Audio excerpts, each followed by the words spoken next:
we know that it's not an actual historical story of Jesus. Why do you think it's become the fastest growing religion in the world? Muhammad was illiterate. He's not said to have been a learned individual. He was a warlord. Islam is more relevant every day to the cultural conversation. It's a good idea to be aware of what it actually is and how it works. Now, Wes Huff, who's now showing up everywhere, it seems like, as a Christian voice, sat down to talk with Patrick Bet-David, who asked good questions about Islam, and we all ought to know the answers to a couple things: how the Quran compares with the Bible, and why has Islam grown so much since its founding.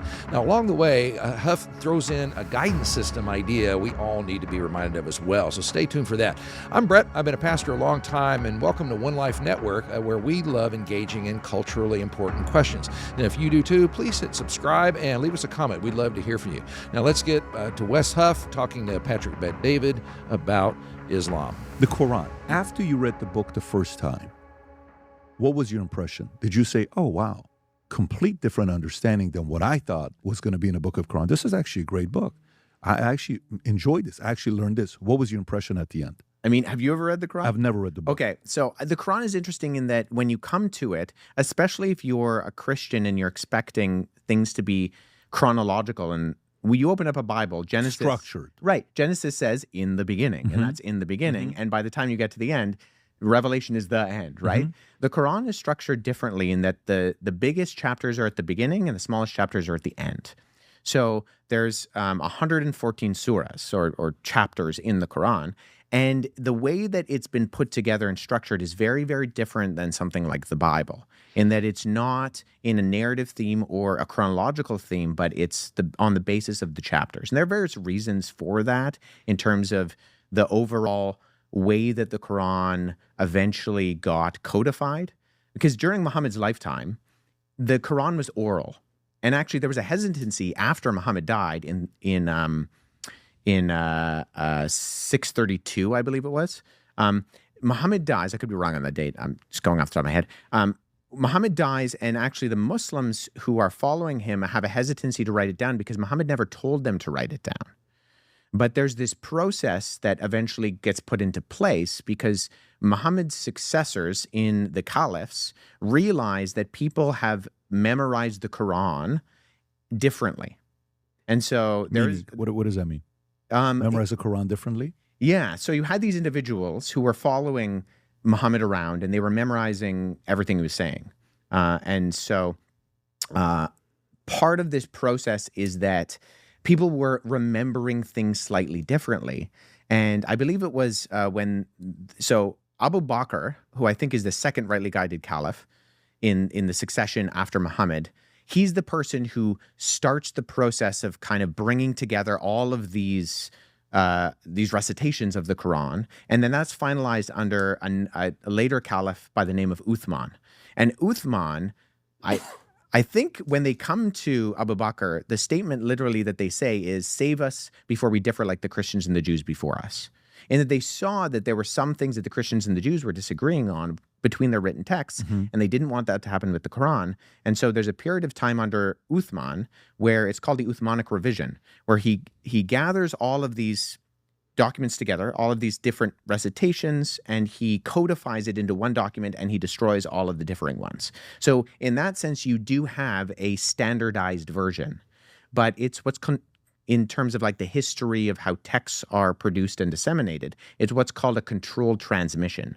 It's essentially a government oversight of it, right? So the great thing about having only one version is that you don't have any disagreements, but if you only have one version, you have to trust that the guy who compiled that one version got it right. And that's a critical thing. I think there's a couple of things to add on here. When he talks about the Quran, it's not in chronological order. It is strange. If you've ever read it, and I read an abridged version of it, I will admit that, but did read it, and I would encourage anybody to read it. But as you go in, it is just arranged by length of different sections, and so it doesn't have a rhyme or reason in terms of chronology, especially or logic or what have you.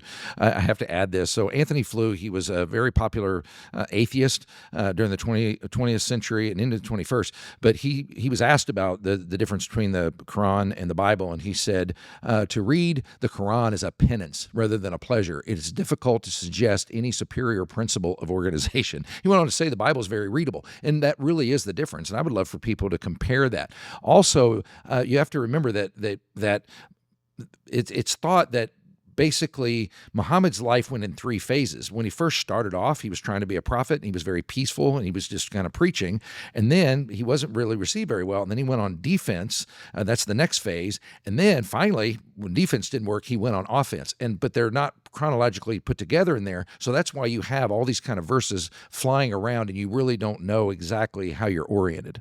We're actually companions of Muhammad within the oral or within the traditional sources of Islamic literature called the Hadith that talk about the fact that there were particular individuals who were very close to Muhammad during his lifetime who did not want to give their Quran kind of versions to Uthman because they knew that theirs was going to differ with Uthman's and he would probably destroy it.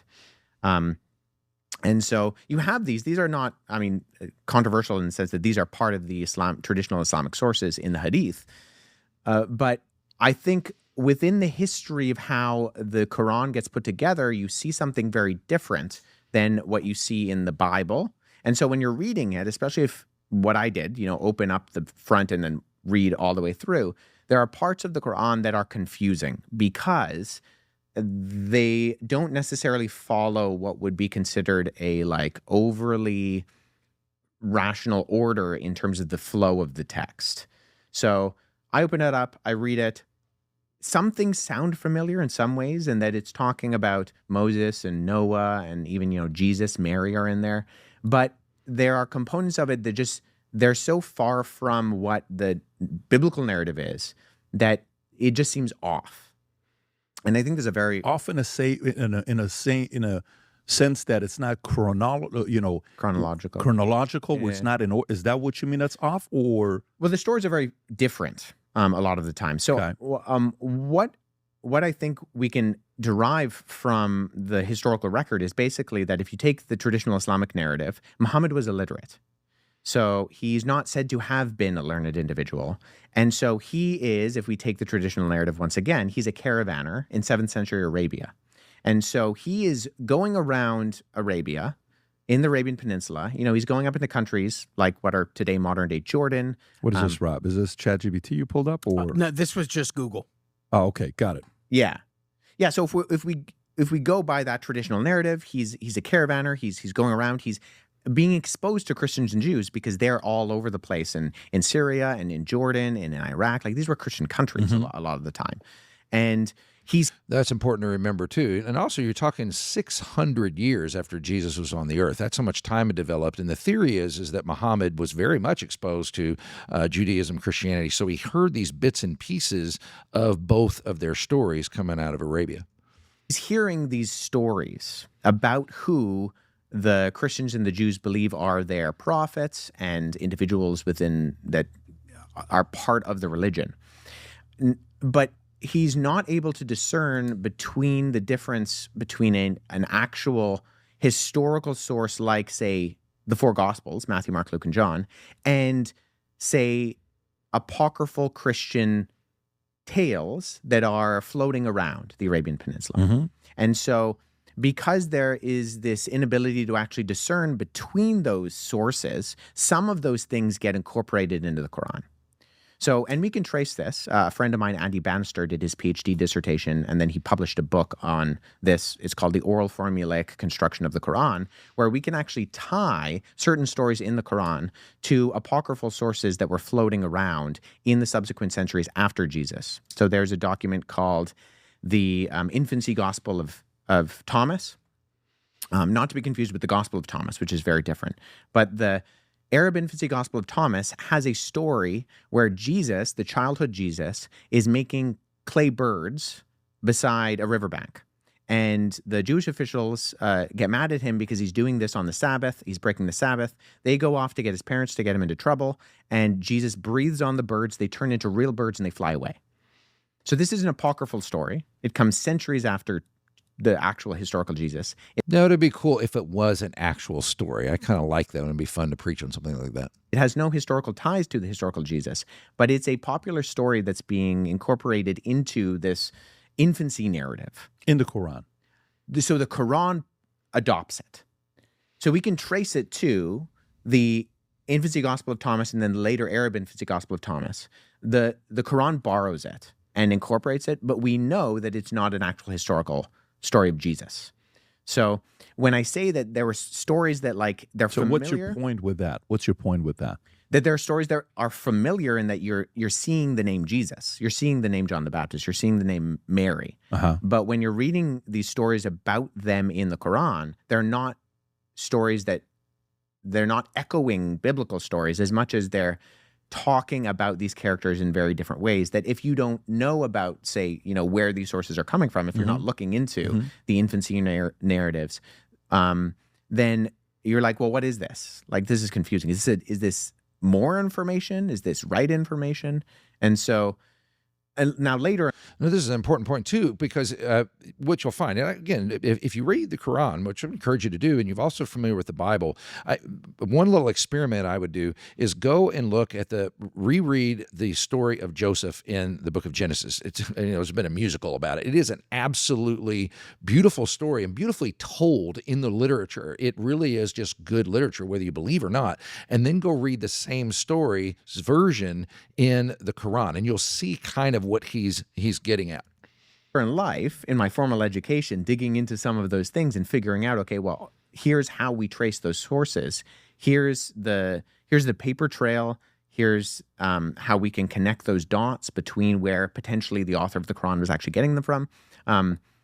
That's when I did a lot of that legwork. But originally, I was reading the Quran, and I found it unusual, but I also found it did not accurately reflect things that I was looking for to answer the ultimate questions of like meaning and purpose and morality. While you're going through it the first, second, or third time, are you sitting down with a Muslim scholar to debate and ask questions? Have you gone through that yourself? And if you did, what did you learn? Did you see contradictions? Did you see, okay, I understand this part?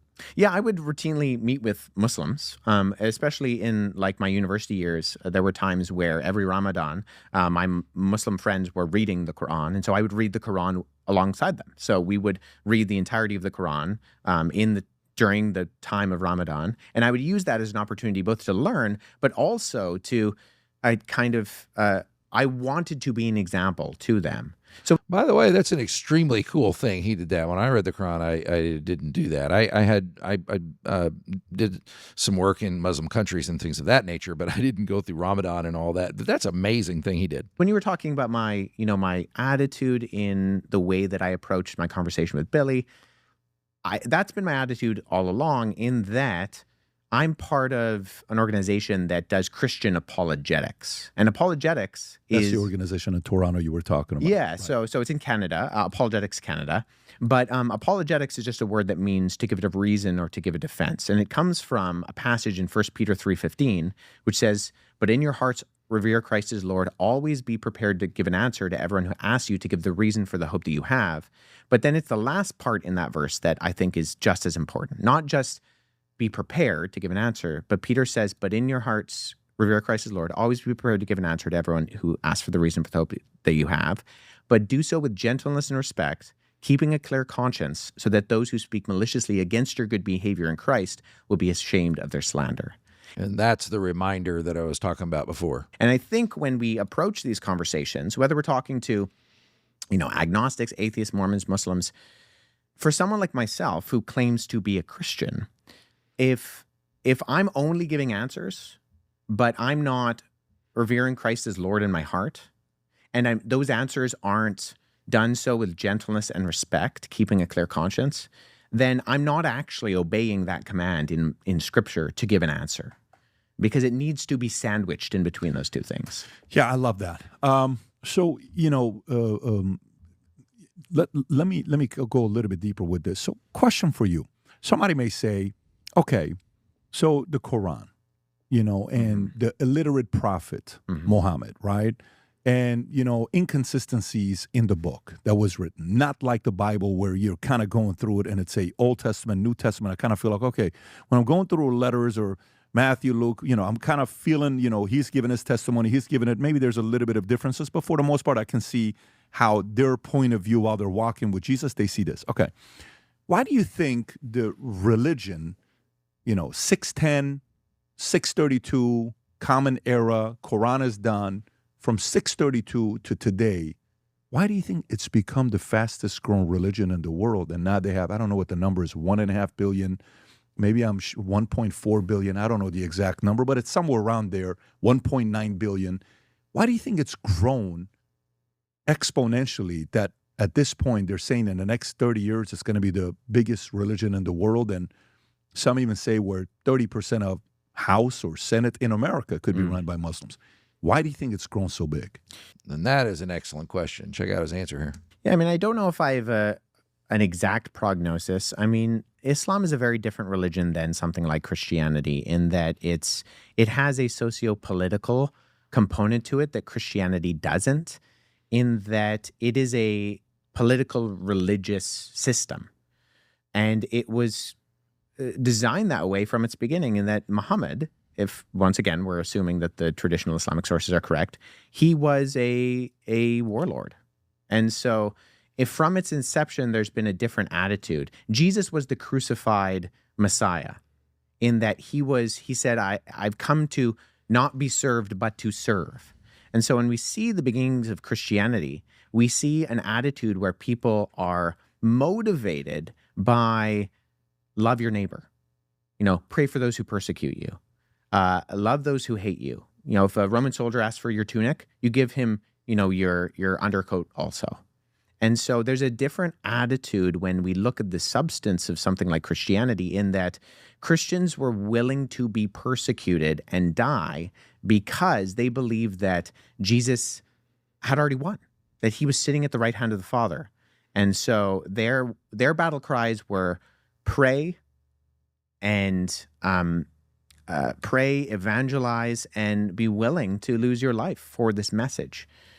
And that's very, very different from what Islam was, because we do need to remember after Muhammad died, he was a warlord, and his followers just took up sword and put together armies and went into the ancient world. We think of places like Egypt and northern Africa and Syria and what we call the Middle East these days as Muslim territory. We automatically assume that, but that's not true. And it had always been true, especially at that time. They were Christian territories, modern-day Turkey, and Islam went in and did just kind of put people to the sword, and they took over, and they had this entire thing going on. He goes on to talk about the growth being when it comes to in the West, our family sizes are going down. Muslims typically go up. But this is one I discovered as well. In studying Islam, what I'm convinced is true is one of the reasons it grows is because it matches what a lot of people think religion is and ought to be. In other words, it's a very works-based system, and the Bible is very clear. You cannot make yourself right before God by your good works.